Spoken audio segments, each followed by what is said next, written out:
What's up, guys? This is Big Lord from Kern County Foam Flingers. Come to talk to you about still one of my favorite blasters, the mk3. Is this still relevant? Yes, it's still relevant. Someone asked me, I was at Ragnarok Oktoberfest this weekend, and someone asked me, because I was using my Omnia Pro, I downgraded that to run right at 130 FPS, which is perfect for HVZ. I still plan on working on it. It was, I got most of the bugs fixed on it. I still got the pusher delay is still a little bit of an issue. It's faster than what it was, but I'm still going to work on that, and I'm going to rewire it and put some higher amp switches in it and just make it a perfect little HVZ blaster. But they asked me if I had an mk3 and if I liked it and which one I like more. I think I still like the mk3 more. 3S, oh, that was a little loud. 3S, I'm running the stock cage, Krakens. I did put some Containment Crew Inferno flywheels in there. Great flywheels. I think this is averaging about 168 to 70 FPS. I'll have to hit the chrono one more time. But they asked me why I liked it. I like the mechanical feel of it. The Omnia, right here, I got some Fang revamps in it with a 42 millimeter cage, and same thing, I got some Inferno flywheels, and this is hitting very, very close to 130, 131, and I love it. The delay is not as bad on mine because of the mod I did. I've talked about it in another video. But I still like just the mechanical feel of the trigger being pulled. But there's an issue that these things have with the rev trigger, and I'm going to show you guys how to fix that and what I did to fix it. And it's a way better fix, and it's probably going to last you a lifetime. This fix is a permanent fix for the rev trigger issue. Mine wouldn't rev, or if it would rev, it would stick in full rev position, and I had to sit there and tap it really fast to get it unrevved. So I'll be back right now, and I'll have it apart, and I'll show you guys exactly what I did. Pulled apart, and I was wrong. I'm actually running Bulldogs on the stock cage with the Fang revamps, not the Fang, sorry, the Krakens, and I think I was hitting about 168, which is pretty freaking good on using the stock cage. I think the stock cage is great. You can unbolt and bolt motors up. It's very rigid. It's perfect. I haven't had any issues with it. But let's get to the issue. Okay, so, and how I fixed it. So right here is where the switch would set.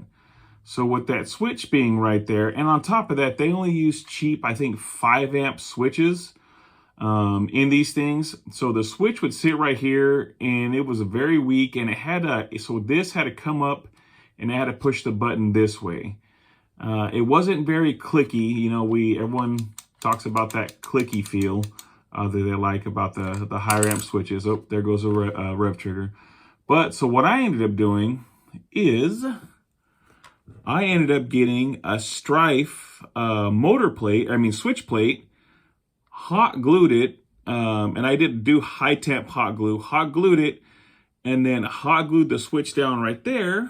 And then, let me see here, I'm put this back in place. Oh, sorry guys, bear with me one second. There we go. And now, look at that, boom. And I kept the spring there, so it kept the retention on that, so you still get that nice, feel right there. And which one did I went with the Tizuo 21 amp switch. And this thing, it feels way better, and I will never have rev issues with that anymore. It's very easy. I did solder the wires up there. All I did was cut them, splice them together, solder them, cut them right from the switch, splice them together, solder them right there. Just write them down right there to the rev switch. I mean, there's tons of space right there. I don't believe I cut anything out on the other side. Maybe trim some stuff down. Let me look at the other side to see if I had to. I don't believe so. you know what I did? So I trimmed the corner of the rev switch right there to fit, but you don't have to, because since there's actually no place to put this, I think when I started hot gluing it, it slid down just a little bit before the glue had dried.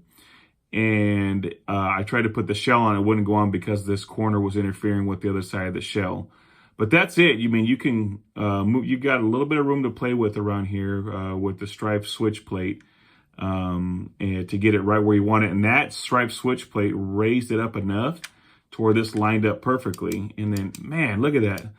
Big old huge 21 amp switch. I did get a Omron, I think it was a 10 amp switch, and I didn't like the way it felt. It fixed the problem I had, but I didn't like the way it felt. I feel like this is much better to handle the power going through this blaster. And I know I'm never gonna have an issue right there. It just works. So if you're having rev issues with your mk3, 100% chance that that's going to take care of it. And I did have to trim this. It's kind of hard to tell, my lighting's crap in here. I did have to trim this little corner down, that just because of how I place the switch in there. You don't have to do that if you place the switch in there correctly. Everything will close up and be okay. Switch was $2. I printed out the switch plate myself, hot glue gun, and probably about 20 minutes tops worth of work, and you have a solid blaster. I never use the full auto mode anyways. I think if I do that, I will probably run the Omnia, or I just picked up a Worker Phoenix 2.0. If I want to run something full auto, I'll use that. But I just think that the mk3 looks cool, in my opinion, especially with the snub nose on it. But if any questions, feel free to ask. It's very simple. I will put the link down below for that switch plate on Thingiverse, totally free. It cost me, $3, I think, to fix that, and you have a solid blaster. So thank you guys for watching. Like, comment, subscribe, share if you guys want. If you don't, whatever. I'd like to hear your feedback on this fix. I haven't really seen much out there for that. So I think if you stumble across this, you're gonna thank me. So Big Lore, Kerm County Foam Flingers out.